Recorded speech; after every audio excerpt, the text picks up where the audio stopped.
ఎమ్మెల్యేల అనర్హత పిటిషన్పై తెలంగాణ హైకోర్టు కీలక తీర్పిచ్చింది. 4 వారాల్లో స్పీకర్ నిర్ణయం తీసుకోవాలన్న సింగిల్ బెంచ్ తీర్పును కొట్టేసింది హైకోర్టు డివిజన్ బెంచ్. స్పీకర్కు ఎలాంటి టైం బాండ్ లేదని, రీజనబుల్ టైంలో నిర్ణయం తీసుకునే అర్హత స్పీకర్కు ఉందని తెలిపింది.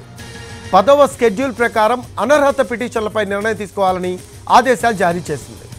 4 వారాల్లోగా స్పీకర్ నిర్ణయం తీసుకోవాలని సింగిల్ బెంచ్ ఇచ్చిన తీర్పును హైకోర్టు డివిజన్ బెంచ్ కొట్టేసింది. పార్టీ ఫిరాయింపులకు పాల్పడిన బీఆర్ఎస్ ఎమ్మెల్యేలపై అనర్హత వేటు వేయాలి అంటూ సింగిల్ జడ్జ్ ఇచ్చిన తీర్పును సవాల్ చేస్తూ అసెంబ్లీ కార్యదర్శి వి నరసింహాచార్యులు దాఖలు చేసిన పిటిషన్లపై హైకోర్టు విచారణ జరిపి తీర్పిచ్చింది. Khairatabad MLA Danam Nagender, station Ghanpur MLA Kadiyam Srihari, Bhadrachalam MLA Tellam వెంకట్రావులపై అనర్హత వేటు వేయాలని బీఆర్ఎస్ నేతలు పిటిషన్ వేశారు.